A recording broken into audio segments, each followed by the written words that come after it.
Hello everyone, my name is Catrina Lowri and this is going to be recorded today, and my presentation is about neurodiversity and supporting your child in school.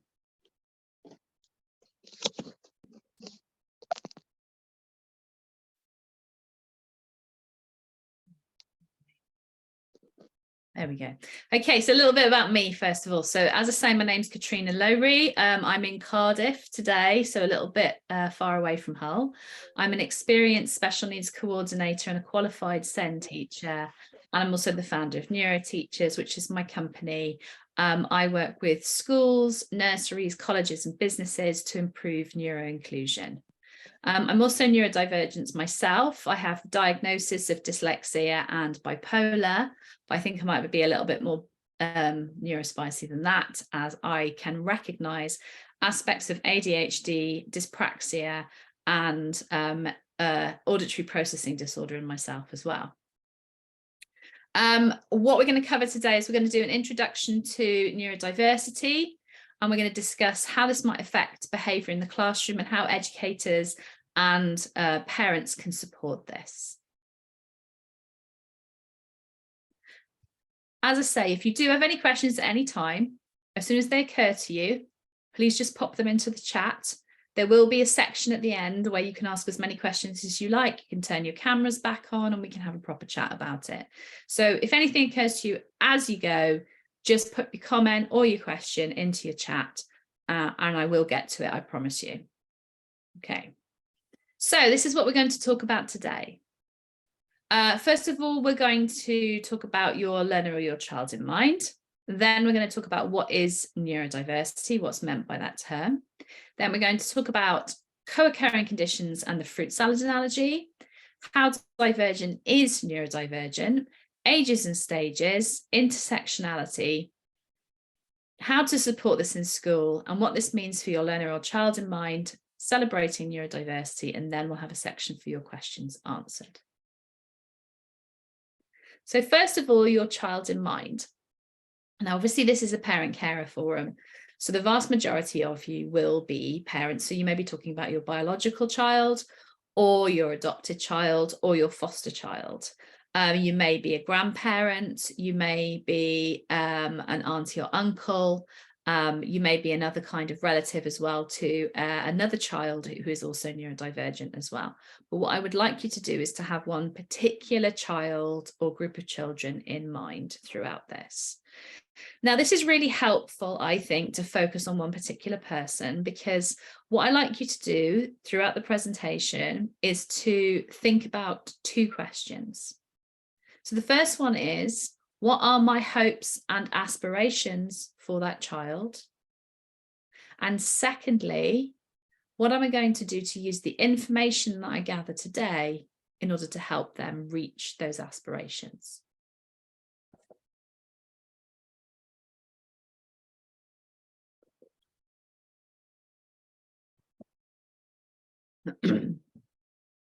So what actually is meant by neurodiversity? So the term neurodiversity comes from two words. First of all, neurology, and second of all, biodiversity. And it refers to the variety of different minds and brains that there are in the human genome. So it's a social construct rather than a diagnosis. In other words, it's kind of like a broad umbrella term to describe all the different kinds of minds and brains that you might come across in life. And that includes people who are neurotypical. Okay, more about that in a sec. So neurodivergence was originally a term which occurred to refer to those with autism and ADHD, but is expanded to all types of neurodifference that are not neurotypical. Okay, so when this terminology was first invented back in 1998 by Judy Singer, the only kinds of different brains that we understood were definitely different were autistic and ADHD brains. But as time's gone on, we started to realize that there are lots of different categories of different neurotypes. Okay, so the term neurotypical refers to people whose minds and brains develop along typical lines, right? So the easiest way to explain that is when your child was a little tiny baby, you might have got a little red book from the health visitor or doctor.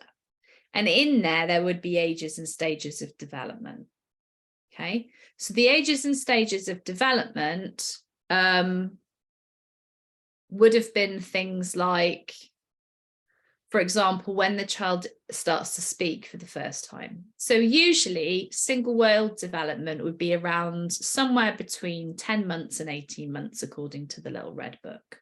Okay, these are public health statistics where they have surveyed millions and millions, literally millions and millions of people within the population and found out when they first had single word speech.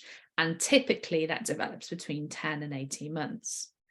So even in the typical range, there's quite a big range. Okay, so there's quite a lot of difference between a 10-month-old baby and an 18-month-old baby. Okay, so within your family, you may have two siblings, one of whom developed speech at 10 months and one of whom didn't develop speech until 18 months, but they're both considered to be neurotypical, right? Then anybody who develops speech outside that, it could be an indication that they're neurodivergent. So for example, if they didn't develop single word speech until they were 3 or 4, then there's a possibility that they could be neurodivergent, and there may be some speech and language difference, which we'll come to in a minute. Okay, so 80% of the population roughly are neurotypical, and the other 20% are neurodivergent. And that's according to the ADHD Foundation, which is Europe's biggest neurodiversity charity. So now we have a quote from Judy Singer, who is the person who first created the term neurodiversity. And she says, "I created this term as a banner for a new social movement of neurominorities, to argue that just as biodiversity is necessary for a flourishing ecosystem, so neurodiversity is for a flourishing society." So that's a really positive message from Judy. And the idea is that we need lots of different kinds of minds and brains in order for society to go forward and for us to learn and evolve as society. And that's why these different kinds of minds and brains have evolved. So these days, the term neurodivergent refers to all hereditary conditions which have a neurological difference, all hereditary mental health conditions. So I started off at the beginning by saying that I'm bipolar. Bipolar is a hereditary mental health condition, and it has changed the way my brain works. And also, if you were able to scan it, you'd see that it looked different to neurotypical brains because of my bipolar.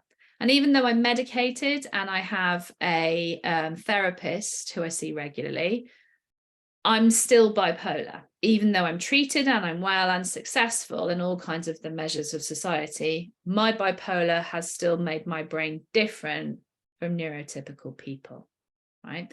Therefore, mental health conditions are a type of neurodivergence, okay?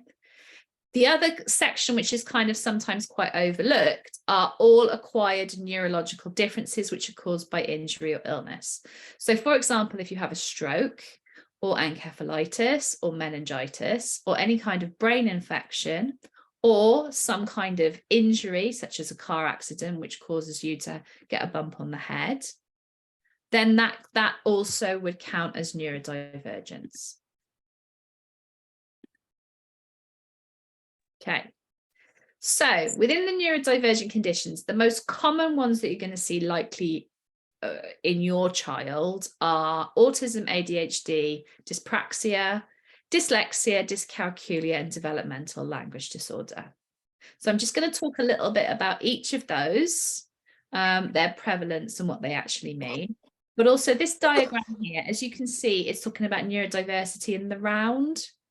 And up here, we've also got neurotypical, okay? Because we mustn't forget that neurotypical is also a type of neurotype, okay? So when we say neurodiversity, it includes all neurotypes, including neurotypical brains, which are most brains, around about 80% of them, okay? So the most common, as I say, these are the most common types of neurodivergent condition. And I'm just going to talk a little bit about their prevalence and how they may manifest in your child. So the first one on the list there is autism.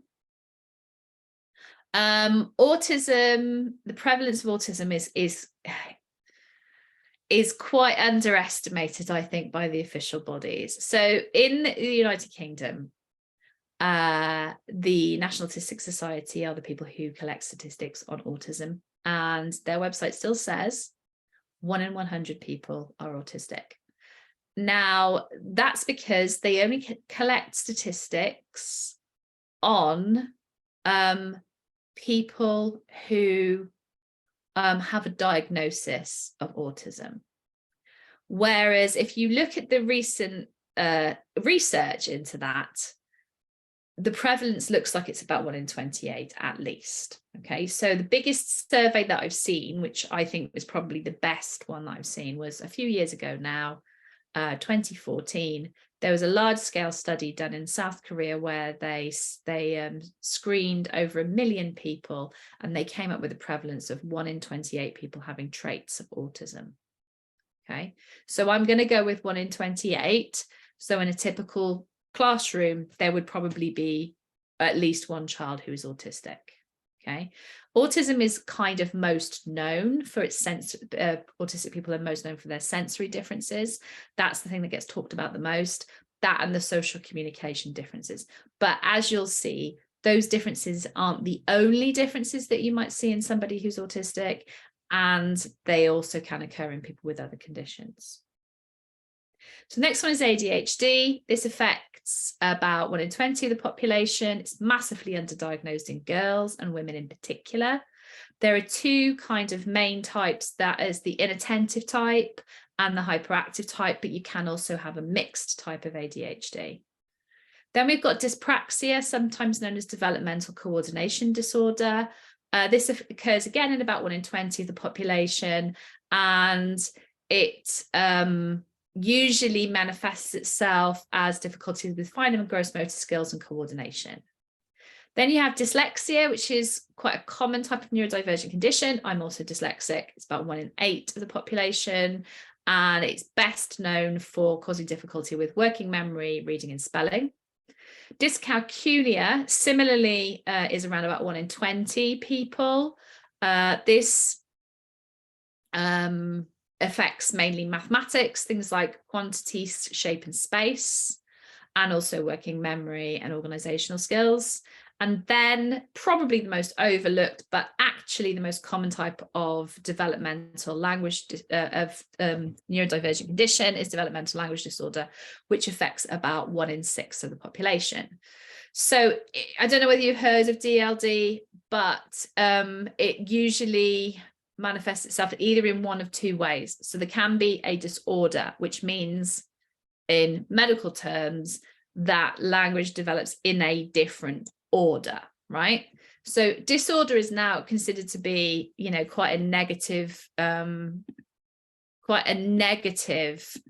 that people say. Okay, like, so it's like really medicalized language to say somebody has a disorder, but what it literally means is developed in the wrong order or developed in a different order. So for example, if you've got a child who can't say the word cat, but can say the word Archaeopteryx, and doesn't know the word dog, but knows the word combine harvester, that would be them developing language in a different order. Okay. Sometimes, for example, as well, you might get a child who develops adjectives before they develop nouns. So instead of saying, where's my cat, they say, where's my red? Because they call things by the adjective rather than the noun. So that would be developing language in a different order. Okay, so that would be disordered. And then you get people who've got developmental delay. So what delay means is that they develop everything in the usual order that you would expect, but it's a bit late. So, for example, with the single word speech that we talked about earlier, it might be somebody who couldn't speak until they were 3 or 4, but then developed really excellent speech. So they were late to develop speech, but they went from single words to soliloquies and paragraphs and, you know, making full-on speeches within a really short period of time, but not until they were maybe like 3 or 4. Okay, but that would still be considered to be a developmental language disorder. Now, these conditions do tend to co-occur. I'm lucky enough to have 2 diagnosed neurodivergent conditions, but most people have 2 or more. So let's look at the prevalence of that. It's around about 70 to 75% of people who have 1 neurodivergent condition usually have a second one, or possibly a third and a fourth as well. Okay, so it's highly likely that your child will not just be autistic or just dyslexic. Most likelihood is that they've got some aspects of at least one other neurodivergent condition. Okay, so this is one of my favorites now. If you ever have any other training with me, guarantee you this slide or one similar is going to be in it, because I really, really like this idea.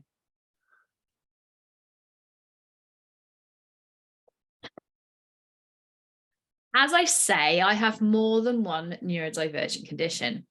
So over the years, when I've had care of psychiatrists and people in education, you know, such as my dyslexia tutor at university and so on, I've been described as complex, difficult, hard to reach. Hard to read was another interesting one as well. And they weren't words that I really enjoyed or that I associated with myself. And then I came across this really great analogy, which comes from Donna Williams, who was an Australian singer-songwriter and autistic advocate. And her idea was the fruit salad approach. So Donna sadly passed in 2014, but her work does live on. And if you want to have a look at what she says, there's still a YouTube channel up of hers, and also her blog is still available. So it might be worth reading what she has to say. But the idea of the fruit salad analogy was that there is the bowl, which is the person, and then there are the ingredients that go together to make them. Now, in a fruit salad, they are all part of the same dish, but they're all separate from one another. So, for example, if you take the bowl, which is the Catrina, in terms of the bipolar, I've got the wicked hyperfocus, which is really useful. I've got the mania, which can be a bit of a problem in the depression. Okay. But with the dyslexia, then I've got the helicopter view, because I'm really strategic, and that's very helpful. But then I've also got the working memory issues, and I've got some spelling and reading difficulties. Okay. So they're all separate parts of my neurodivergent, and they're all separate from one another, but they all go together to make a Catrina. Okay. So rather than it being a big mixture or like a soup or anything like that, if we think about the different aspects of the neurodivergence as being separate but part of the same whole, that works really well for me. It's much nicer to describe someone as a fruit salad than to say they're complex. That's the first thing. And the second thing is, as well, I think it works really well for genetics. So if you've ever made a fruit salad and it's barbecue season, you might be doing that sort of thing. You have a big bowl of fruit salad, and then you have small bowls of fruit salad around the outside. Okay. And what you might do is take one bowl of fruit salad, and there may be more grapes in that one. And then you make another bowl of fruit salad, and there may be more strawberries in that one. Okay, so they're both from the same bowl, but they've got different ingredients in them.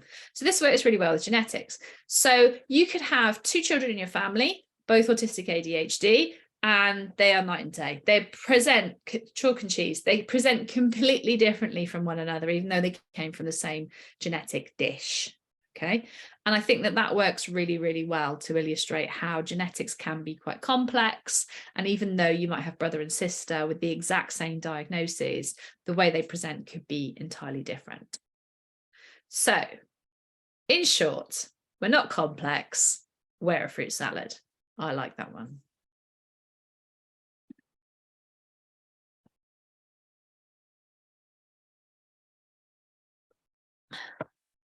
Well, you may or may not have seen this lovely lady before. So we will just, if you would like to say who she is, in the chat, then we will chat later and see whether you got it right. Okay, I will do it. I will reveal in a few minutes who she is. Okay, so this lady is a famous animal behavior scientist.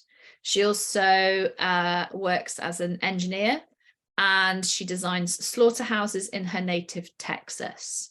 She is a famous scientist with a PhD, and she's also autistic and an autistic advocate. And as I say, she's a PhD. She's a very intelligent person. She goes to speak all over the world. She's done TED Talks. She's written papers galore. She's revolutionized her industry, but she couldn't speak until she was 3.5. Okay. And this is why.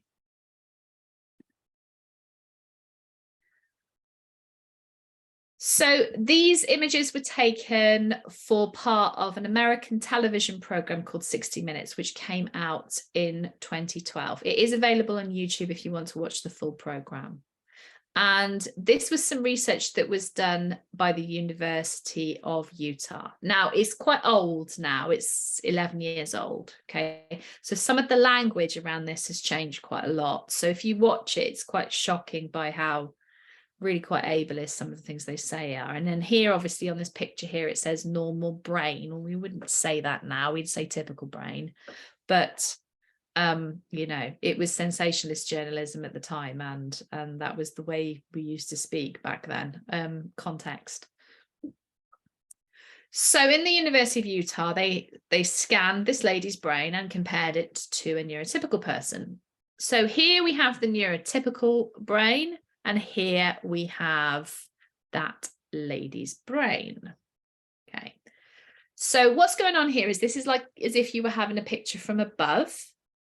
And the bit that is highlighted there is the speech center.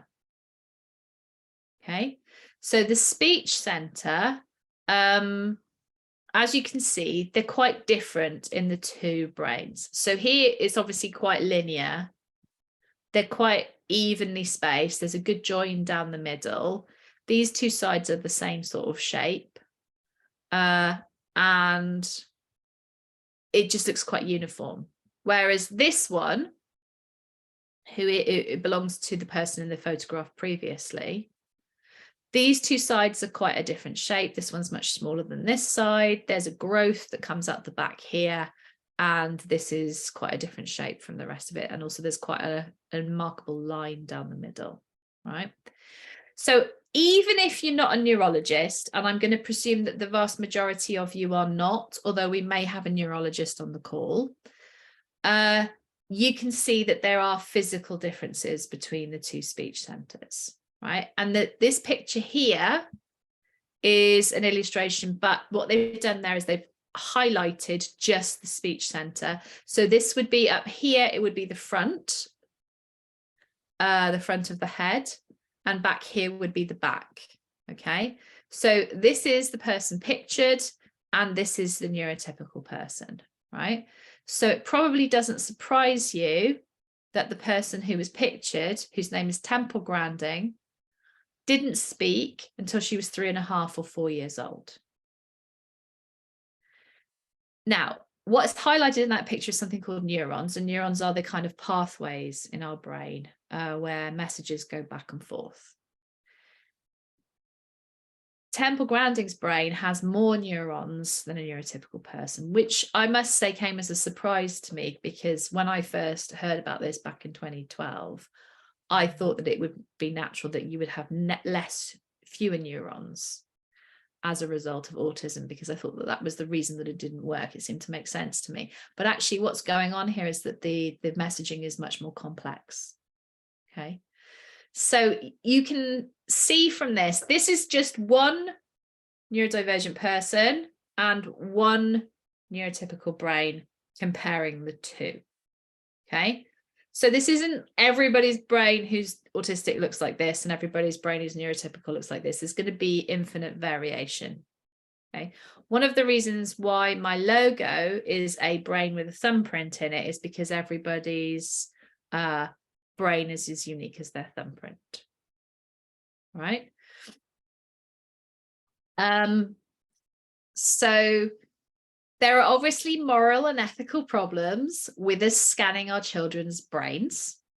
It may be costly, and it could be laborious and possibly quite stressful for the child. Plus, at the moment, even though we're 11 years later, we still don't really know that much about brain mapping, because the brain is an incredibly complex organ.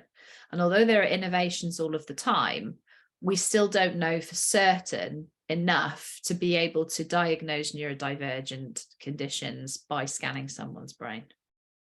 All right. But I think it's really interesting to illustrate, when we say neurodivergent, we mean that the brain is really quite different from a neurotypical peer.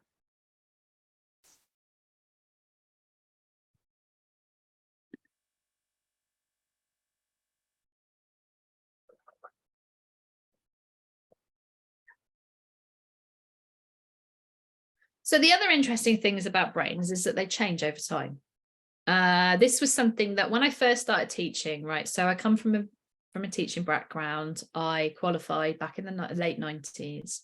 So I was a classroom teacher for 23 years before I stopped being a classroom teacher in 2021, just in the middle of the pandemic, to start Neuroteachers. And when I first started teaching, we were told that the brain was really quite fixed, that you start to develop neurons until you were about 5 or 6 years old, and then they start to die off, and that was it for the rest of your life. You know, that was it. Your brain was going to just be as it was. I was also told that if a child didn't speak by the time they're about 6 or 7, they were never going to speak. And I was also told that I was very, very unlikely to meet an autistic girl in my career, because autistic girls are incredibly rare, and you mainly only see them in special schools, and they have very severe learning needs. So I was unlikely to meet one. I probably have epilepsy as well. All of which are completely untrue. So the first thing is that the brain is incredibly elastic and changes throughout your life. If that weren't the case, then my mum wouldn't have been able to learn to speak Welsh fluently at the age of 60, and then won Welsh Learner of the Year 5 years later. So obviously it's untrue, because you can teach an old dog new tricks. You can learn an entire new language at the age of 60. So your brain must be continuously forming neurons. So the brain is going to change over time. There's going to be certain times of development with your child where the brain is going through like a massive amount of change. The first one is the 0 to 1 years old, where around about 80% of your neurons are grown between the ages of 0 and 1. And then from between the ages of 1 and 5, 90% of the remaining neurons are grown. So those early years are hugely, hugely important when it comes to brain development. Then when you get to puberty, there's this wonderful thing called pruning, where your brain decides there's loads of things that you don't need from your childhood and just tries to get rid of them all. So it literally cuts off all the neurons that you don't need and forgets stuff, which is why teenagers behave in such a bizarre manner, because they don't really, you know, their brain is just completely rewiring itself. So puberty, for some reason, seems to be the time that we make children do exams that are going to affect their entire life, even though we know at that stage their brain's pruning itself. So how is that logical? It makes no sense. So the other sort of stage where there is a big change can be if you have a baby or you adopt a baby, because there is a neurochemical change that happens due to oxytocin, which is something that is released during childbirth, or if you're around small children that you love and associate with closely. So when you become a parent, your neurology changes quite rapidly and quite distinctly, which is why you have things like anxiety and depression that happen for both parents during this period, or can do for some people. Or you get amazing feelings of euphoria as well, which is just brilliant. The next stage that can happen at then again is menopause. If you are a woman and you're aged between about 40 and about 55, then you could be either perimenopausal or menopausal. And at that stage, again, the brain starts to prune and change things around in the head, which is why you may find it difficult to concentrate. Now, why am I telling you this? I'm telling you this because during those phases when the brain is going through massive changes, it becomes much more difficult for us to mask. Okay, so there are certain stages in your child's development, and actually your development as an adult, where it's going to become much more difficult for you to pretend to be neurotypical or to act neurotypically. Okay, so one of those is around the age of about 4 or 5, which is when we expect children to go to school. Another one is around the ages of somewhere between 12 and 14, because they're going through puberty. And again, we're expecting them to go from primary school into secondary school, and their brain's pruning itself. And then again, you know, during parenthood, and then again during menopause. So it becomes much more difficult to mask during those times. And that's when it can sometimes become more apparent that there's some kind of neurodivergent condition going on, right? It's not that those things bring on the neurodiversity, bring on the neurodivergent conditions.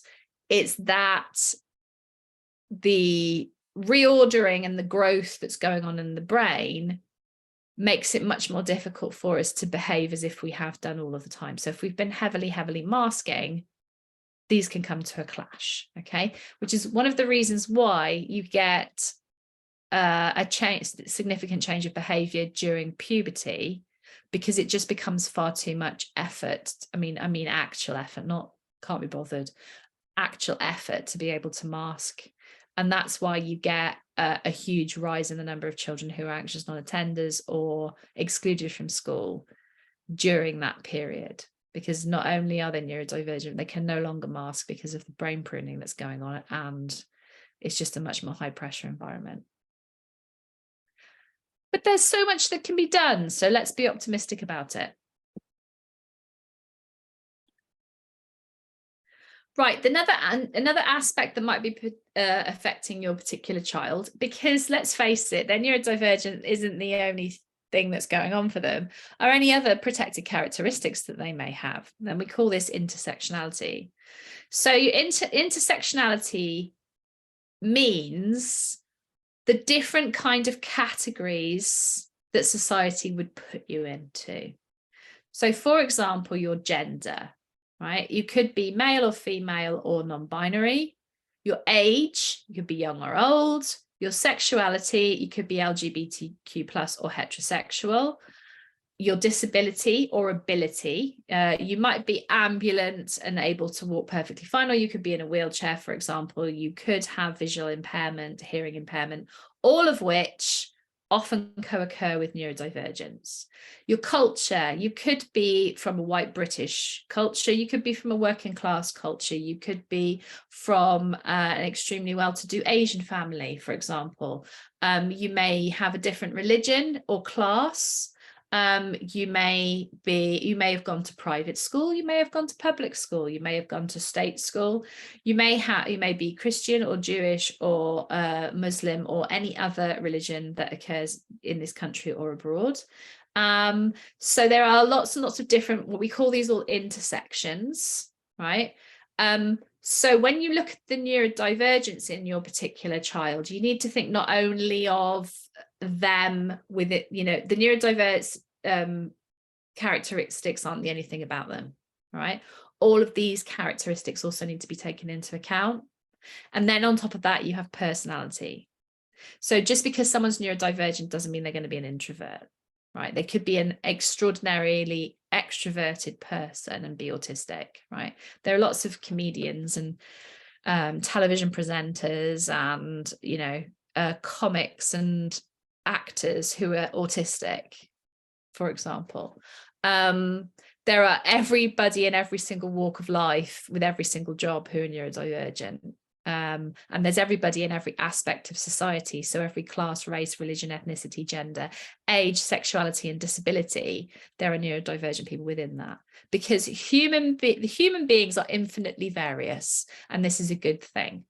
But when we are supporting our children in school, one of the things that needs to be taken into account is what their particular intersection looks like and how that lens then affects their neurodivergence. Okay, so I'm going to go across now some general differences that you might see that will affect all neurodivergent people.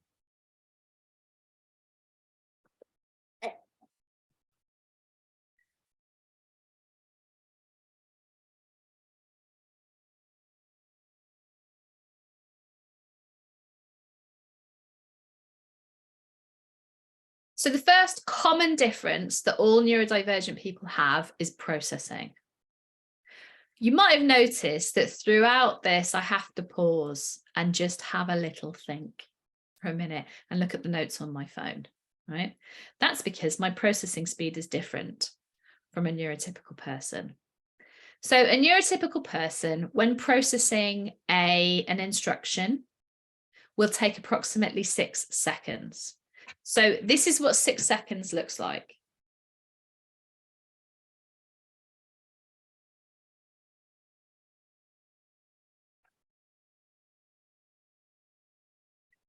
It feels like quite a long time. The number one difference that we can make as parents, or that teachers can make in school, is to allow different and longer processing times. It may be that getting out of the house in the morning is quite difficult, right? So maybe you've got 2 or 3 kids. You've got to get everybody to get their shoes on and out the door at a certain time because you need to drop them off because you've got to go to work straight afterwards, right? And it is tearing through the morning trying to make sure that everybody is everywhere where they're supposed to be at the same time. And getting your neurodivergent child to put their shoes on in time can be extraordinarily exhausting, and you feel like you need to say it over and over again. Put your shoes on, put your shoes on, put your shoes on. Why haven't you put your shoes on? Come on, you need to put your shoes on. Come, we got to go, put your shoes on. And that's completely exhausting. The problem here as well for the child is that they haven't processed the first time you've said the instruction. So the thing that is going to make the biggest difference to your day-to-day and their day-to-day in school is to give them more processing time. The best example I ever saw of this was there was a grammar school I was working with in Gloucestershire, and they had an extremely bright autistic, ADHD, dyslexic boy who had done an amazing job of getting into the school but needed some support. So I went to observe him in an English lesson. She was very good at English. So the English teacher went over to him and said, right, now, Blair, what I want you to do is to look at the first stanza and pick out the characterization and the metaphors and similes that are used in order to illustrate that. Walked off, worked with the rest of the class for approximately 5 or 6 minutes, and then came back and said, Blair, are you ready to feed it back yet? And he was, and it was the most amazing answer. It would have been like, grade 9 at GCSE, and he was only in year 8. So it just goes to show that even people who are extremely bright need extra processing time. And if you give them that processing time, it can have an absolutely amazing effect. The next is a sensory difference. Now, as I said earlier, this is kind of most known about amongst autistic people and ADHD people. However, all neurodivergent people will have variance in their sensory system in comparison to neurotypical peers. Okay. The things to basically know about the sensory system are that firstly, there are 8 senses. So as well as the 5 senses that you would have been taught about in school, which are smell, taste, touch, hearing, I've missed one. Sight, as well as those 5, those are considered to be the external senses because you have external, really obvious organs that do them. There's also 3 what are called internal senses. So first of all, you've got your proprioception, which is your external sense of body awareness. And this is how you know where you are in space, basically. So it's sensors that are in your tendons and ligaments. And it tells you where your outside of your body is. Okay, so that I know that I'm on this chair, the feedback that I'm getting is part of my proprioceptive sense. Okay, and it's why you can do things like, so in the middle of the night, if you have to go to the toilet, you know exactly, you don't need to use your torch and look where the light switch is. You can just reach out and pull it because you know how far away it is from your body if you've been to the bathroom 100 times. Yeah, so that's proprioception. The next one is balance, which is a very important sense and is particularly one that may be hypo or hypersensitive, particularly in autistic people. And then you've got the interoceptive senses. So your interoceptive senses are things like knowing whether you're too hot or cold, knowing whether you're hungry or thirsty, knowing whether you need to go to the toilet. So having the urge for all of these things.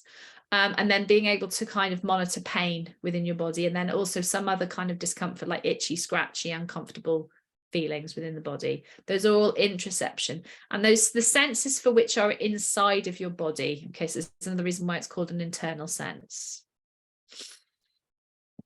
Okay, now the sensory processing is different in all neurodivergent people.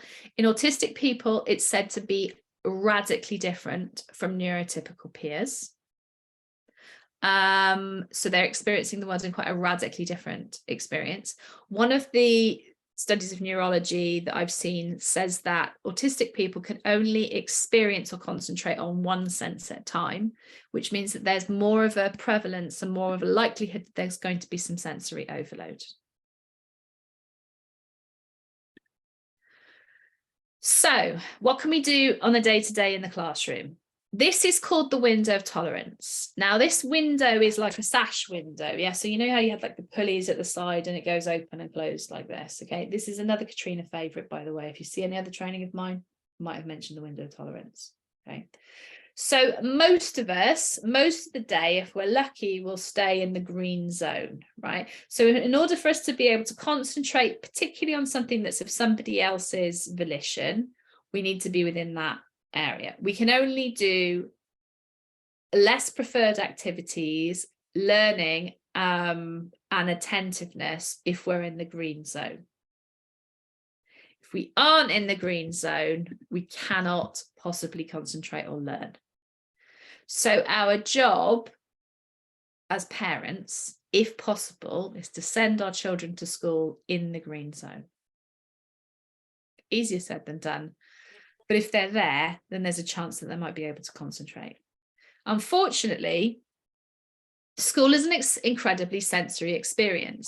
And in the words of Pete Warmby, who is a friend of mine, an autistic author, he talks about in his book, Untypical, which I would definitely recommend that you read.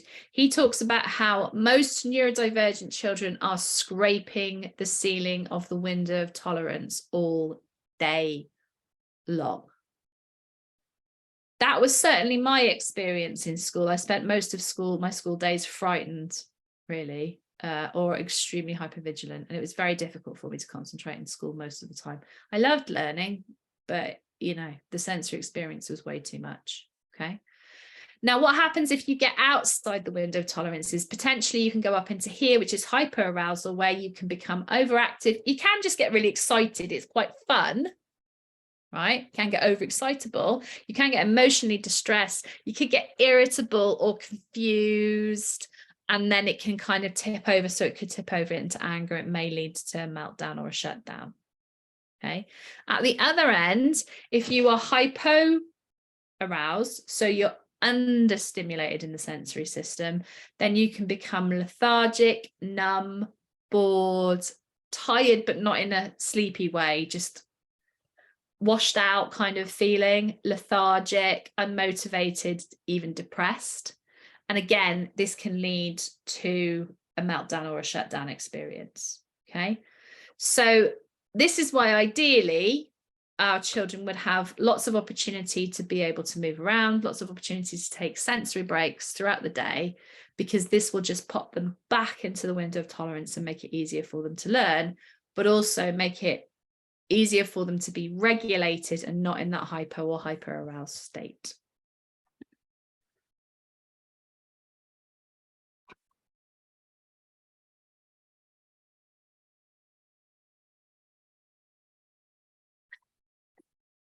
So the next significant difference are the executive functioning skills. Right, so executive functioning is about how we elicit thinking skills that will lead to doing skills. The executive functioning skills are organizational skills, impulse control, task initiation, emotional control, flexible thinking, planning and prioritizing, self-motivation, and working memory.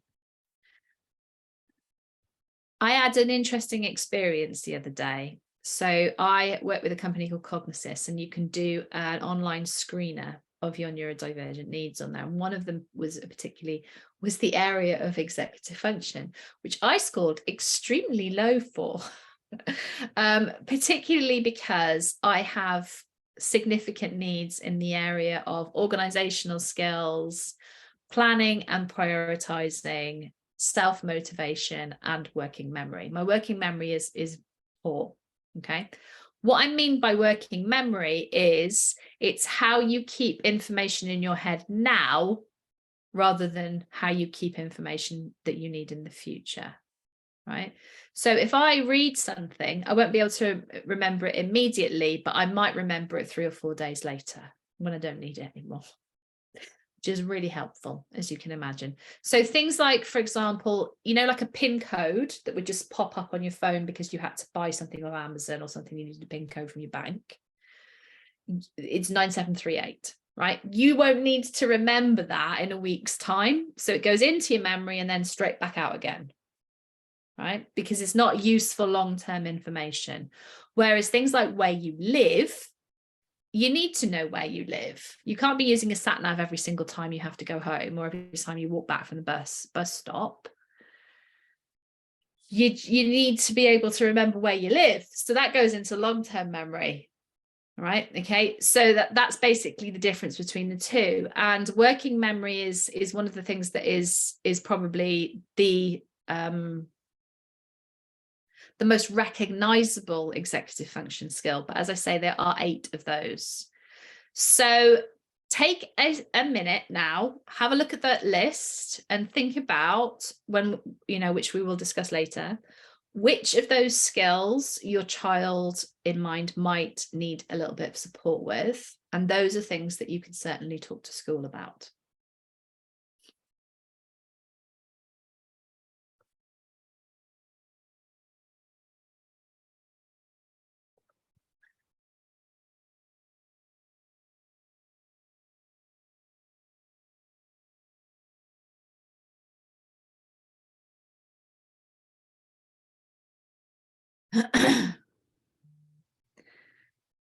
Another area which is often attributed specifically to autistic and ADHD people is social communication interaction differences.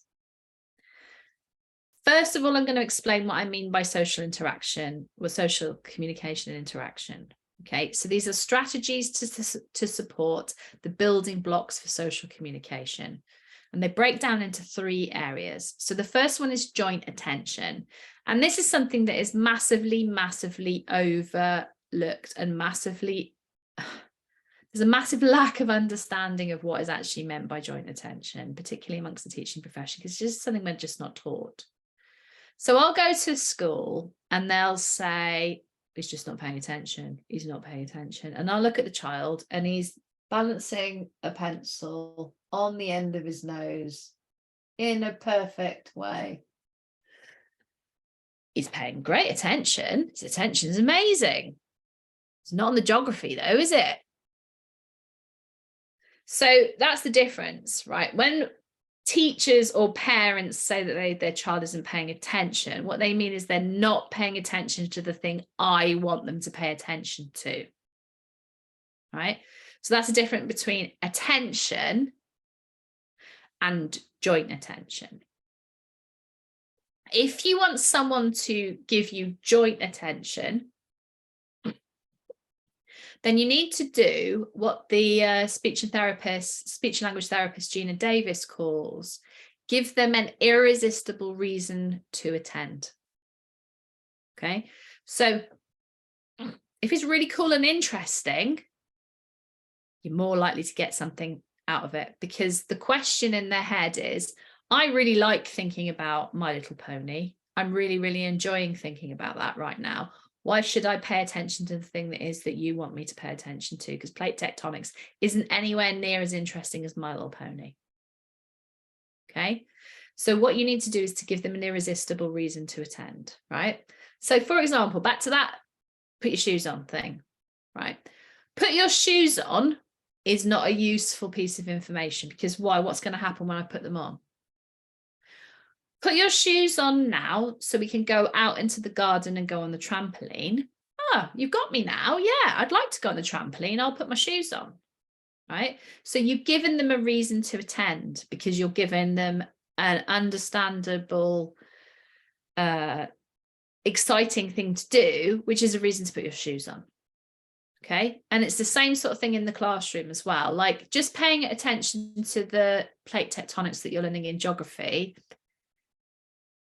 Why should I? Well, because it's in the exam. Well, that's not good enough reason, is it? Why should you pay attention to plate tectonics? Because it's really cool, right? Here's this video of an earthquake happening, right? Let's look at this, YouTube video of that. That's just a much more interesting way of getting about it than me just standing there at the front of the class talking about it, right? So joint attention is what we talk about when we're talking about communication interaction. The next one is language. So I mentioned earlier about developmental language disorder, particularly about amongst some bright mainstream children who are neurodivergent. The language may have developed in a different order, so it's called disorder. So like I said, they might be able to talk in some depth about the hydraulic system for a tractor. I don't even know if tractors have hydraulic systems, but anyway, something deeply, deeply scientific, but they will have no idea what a firework is, because they're just not interested in fireworks, right? So if they have to describe firework night for some sort of piece of writing in English around in November time, doesn't mean anything to them, because they've never seen a firework display, because they're just not even interested in them, right? But it doesn't mean there's anything wrong with their language. It's just that their language is very specifically developed to that particular thing. So there's all kinds of things in language that go on. So it's not just the taking things literally, or the not being able to understand sarcasm, or not being able to understand certain set phrases, which I really struggle with, to be honest, understanding certain set phrases. But language comes in many different depths on a social level. So there's things like, if I say, would you like to come to my birthday party? And you go, oh yeah, Catrina, I'd really like to come to your birthday party. It doesn't mean that you want to come to my birthday party, even though the words that you've said are that you do want to come to my birthday party. You're being sarcastic. So it means that you don't want to come to my birthday party. But that might not be obvious to someone who's neurodivergent. So they think that you're going to rock up. Anyway, there's a lot I can say about language. The next one is perspective taking. Now, this is a really interesting one in the days of social media, because when we didn't have so much social media back when I first started teaching, I could have said things like, of course, we all understand that people have different perspectives from one another, and that they have different opinions, and that's not necessarily they're a bad person because they have a different opinion to you. But everything's become really quite polarized over the last years, especially with the footballarization of the internet. But at a very basic level, perspective taking is things like when you have a 3-year-old and they go, ha ha, you can't see me, because they don't understand you have a different perspective to them. Okay. And that is kind of what's happening in certain neurodivergent people throughout their life, sometimes, but not always. Okay, so let's think about what this means for your child in mind. So a little bit of a check-in now. I've said to you, what are your hopes and aspirations for your child in mind? And how are you going to use the information that you've received so far in order to help them with school? So I'll just give you a minute for that. And if you want to pop your ideas into the chat, that would be really good.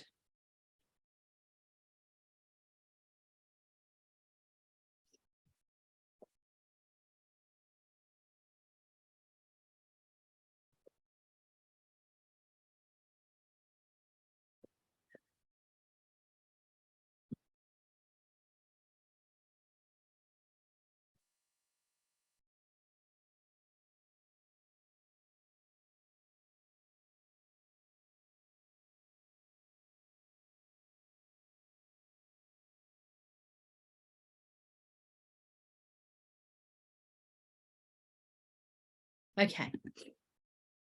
Right. Now, a little bit of the history of education. I realise that this is a parent forum, but I think it's really useful for you to understand where my ideas are coming from. Back in 1804, the German pedagogic, whose name was Herbert, came up with this idea of pedagogical tact, right? There's a quote from him here. Obviously, it's been translated from German. It's quite wordy, and it goes like this. In other words, by reflection, reasoning, and inquiry, the educator must prepare not his future actions in an individual cases, but so much for himself, his tone of mind, his head, as his heart, for correctly receiving, apperceiving, feeling and judging the phenomena awaiting him and the situation in which he is placed. If he has, in anticipation, indulged in intensive plans, the practical circumstances will mock him. In other words, if you don't prepare for the child in front of you, your lesson is going to go awry. Okay? So Herbert's idea of pedagogical tact was that, first of all, you would learn the pedagogy, which is what we call the learning of education, right? Then you would look at the class in front of you. Then you would look at the individuals within the class. And then you would take the ideas that he would learn from the pedagogy and apply the ideas that are relevant to the individual child. Okay, so that is a 220-year-old idea, which is supposed to be been working in schools for a couple of centuries. In other words, differentiation strategies. Okay. Now, the problem with schools is that we are subject to government. And the problem with that is that every few years they decide to reinvent the wheel by changing the name of the thing that you were doing anyway, and then repackaging it as a fancy new idea. But as you can see, this is 200 or so years old. So differentiation. So schools might refer to this as adaptive teaching, scaffolding up, quality first teaching, excellent teaching, universal provision, or universal support, right? But I'm going to call it differentiation because I'm old school and that's what I've always called it. Okay. There are some simple tactics that teachers can use, and these can be used on a day-to-day basis, right? But moreover, you can use them at home if you're helping your child with any home learning or homework. Homework can be a massive problem for neurodivergent people, especially those who are autistic or ADHD, because they have a very sort of separation of church and state thing where they don't really want to do any school-based activities at home. And that's completely understandable. A lot of adults wouldn't cope with doing that. All right. So it might be that your child really struggles with any kind of home learning. But there could be some things that you can do by stealth, which aren't labeled homework, which are just basically learning on your own. Okay. So we're just going to run through a few of these and I'll give you some scenarios and examples.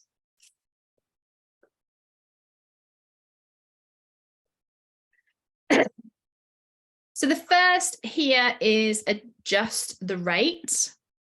This is giving more time to process or complete a task to demonstrate it. So what I said earlier was, if you're rushing out of the house and you've got your 2 or 3 kids and you and your partner and you've all got, and maybe even the dog, right? And you've got to get out of the house by 8:20 for you to catch your bus and for them to walk up to school and so on and so forth. And you want your 3rd child to put their shoes on, right? Saying it over and over again isn't going to help, right? Allowing a lot more processing time could make quite a significant difference. Okay, so saying, Daniel, put your shoes on, and then leave it for a good couple of minutes before you give any kind of reminder. What's on top of that, what you can do as well is here, change. Sure? Do you want something to eat? No. Shall I make you a sandwich at 1? Oh yeah, we've got a microphone on. Could you switch it off, please? Because you're going to be on the recording. Thank you. Much appreciated. So the other thing you can do with that one is to change the format here. So if you want them to put their shoes on and you always sit at the bottom of the stairs and put your shoes on, then what you could just do is put the shoes at the bottom of the stairs and point to them, right? And that's the kind of visual that backs up what you said, but you haven't had to say 9,000 times, put your shoes on. Okay, so that would be changing the format of something here through the medium of putting your shoes on, right? Adjusting the volume, right? So change the amount of material to process at a time. So an example of this could be, if your child has to do 10 problems in maths, then you can say, we're just going to do questions 1 to 3. Okay, and then we're going to leave it and we're going to come back and do the next 3 tomorrow. Right, so that would be adjusting the volume. If it was in a classroom, then what the teacher could say, for example, is, Sophie and Mohammed, I want you to do questions 1 to 7. James, Kieran and Sally, I want you to do just questions 1, 2 and 3, right? And Daisy and Peter, I want you to do questions 5 and 6. Okay, so everybody's done different amounts of that. And then when you feed back, you give the particular children who've done the particular questions the answer to the exercise, right? Everyone's got the whole exercise and everyone's got all of the answers, but everybody's done different amounts of work depending on their ability to produce work during the time available. Okay, the next one is to adjust the complexity of the task. So an example of that would be, if you were doing this at home, would be something like, if you had a multi-step task, right? Like say, for example, you wanted your child to tidy their bedroom, right? Tidy your room is an enormous statement, right? If you said, I want you to pick the clothes up off the floor and put them into the washing basket, right? Then they're still tidying their room, so they're still doing what you asked them to do, but they've done it in a much simpler way and you've only given them 2 instructions to process. So they have to pick their clothes up and put them in the washing basket. Okay, complexity, for example, in school would be something like, you know, back to the geography, because it's got all kinds of specialist language in it, right? So you would say, Sophie, I want you to name 3 different kinds of rock, right? And then you would say, Mohammed, I want you to go into some detail about the difference between igneous, metamorphic, and sedimentary rock are.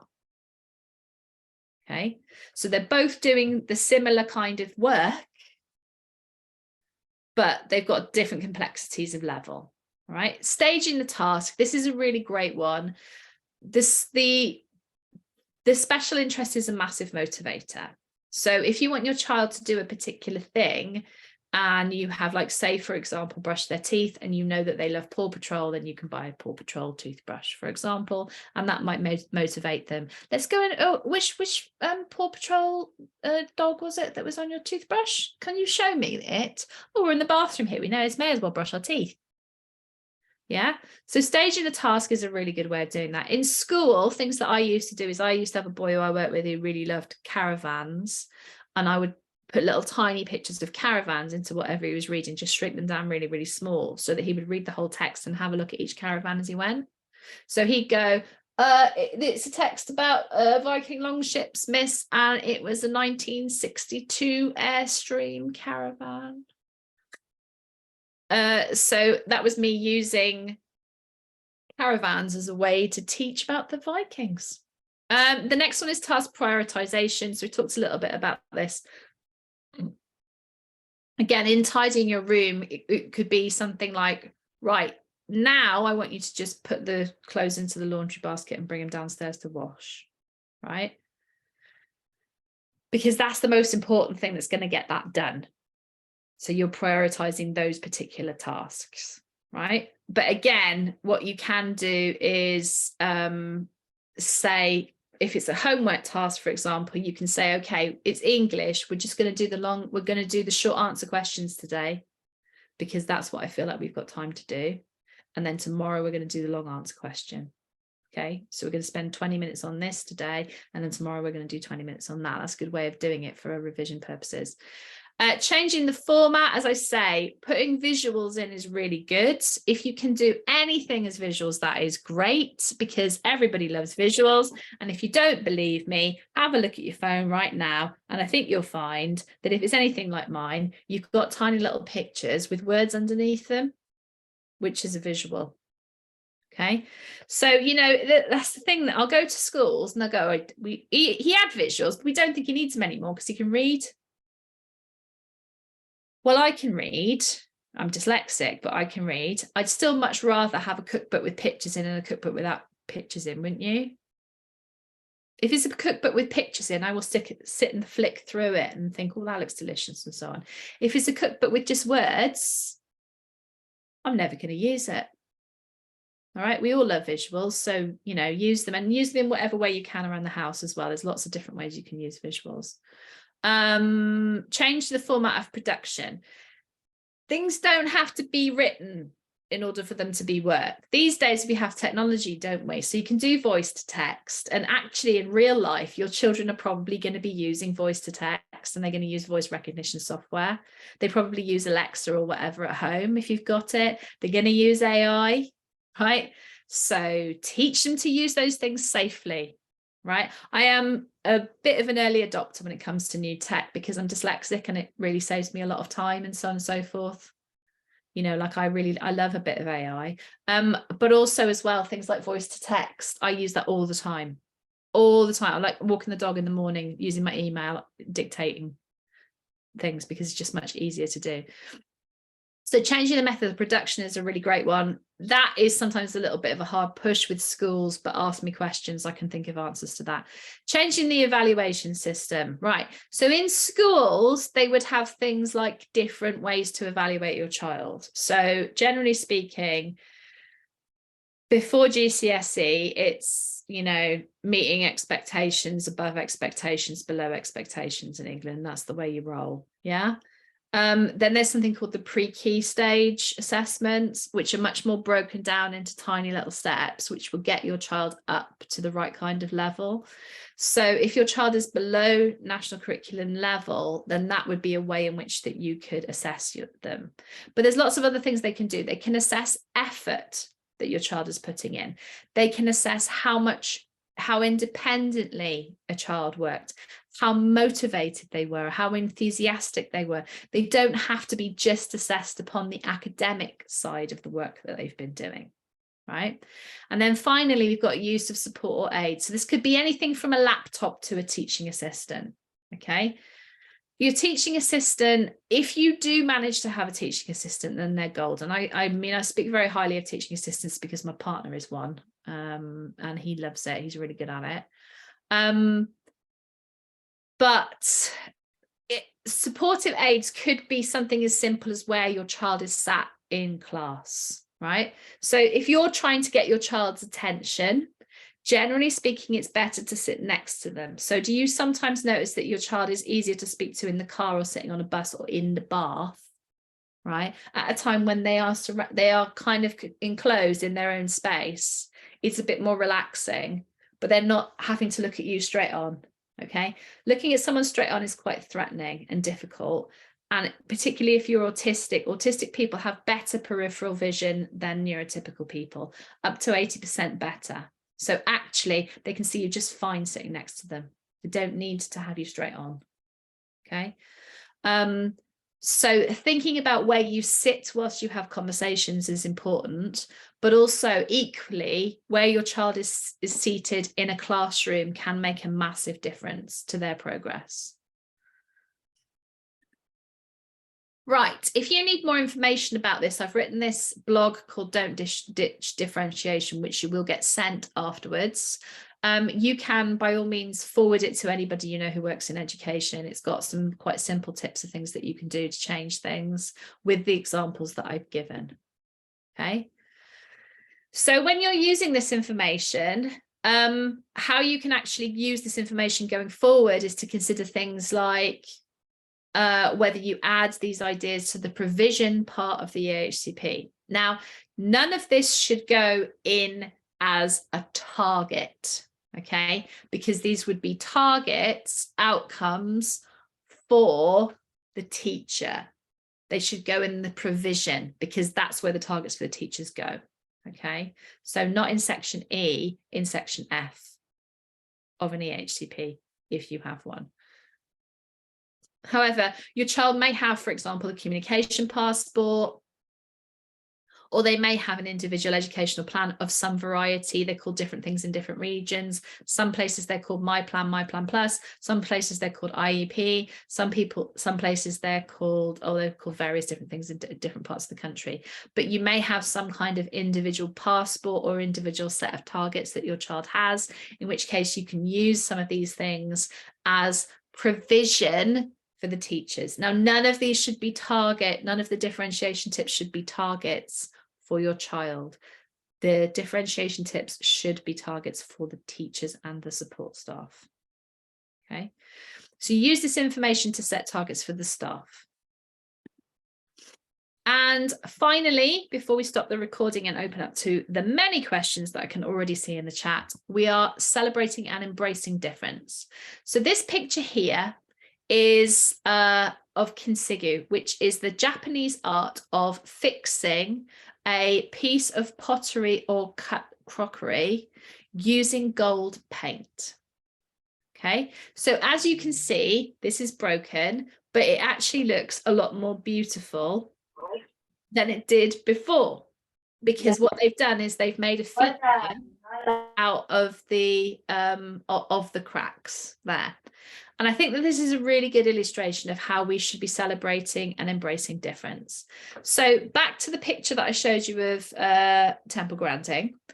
One of the quotes from her that I like to paraphrase is, if we left it all up to neurotypical people, we'd still be standing around in our caves socializing. Right. So I really like that idea that, you know, back in the Stone Age, we had these autistic people or neurodivergent people who got bored of standing around chatting and went out and went, oh, that mammoth looks tasty, or oh, those berries could be useful. We need different kinds of minds and brains in order to be able to innovate. And another really great one that I heard, which I would love to be able to show you, it's on TikTok, and you know, like how the content on TikTok is a million. There's this chap who is ADHD carpenter, and he said, oh, we need all these different kinds of minds and brains, because who do you think it was who discovered fire? It wasn't no neurotypical kid banging two sticks together to see if they weren't on fire. It was the ADHD kid, wasn't it? And I really like that image again as well, because I think that's probably true. The amazing hyper focus and the way of seeing the world differently that's in the ADHD brain is definitely something to be celebrated. And although all of us who are neurodivergent have particular needs because we are living in a neurotypical world, there are some amazing talents and strengths that we also have, and those are definitely to be celebrated. So I'm going to open it up for your questions in a minute, but just take a time to say, my company is called Neuroteachers. My name is Catrina Lowri. I am highly contactable. If you have any other questions afterwards, or you'd like me to speak at an event at your school or your child's school, then please do email me and I would be happy to have a conversation with you about that. Equally, if you have any other questions, I'm available on social media. My Twitter handle is @Neuroteachers. My Instagram is @Neuroteachers UK. I'm at Neuroteachers on Facebook, and I am also at Catrina Lowri on LinkedIn. If you want to contact me in any of those kinds of ways, I do post quite a lot of free content and blogs and so on and so forth, videos and so on. But if you do have any other questions, then please do contact me afterwards and I'd be really happy to answer them. You are going to get a Rate My Business as well when you get your email later. So if you wouldn't mind just giving me a tiny review, I'd be really, really grateful of that. So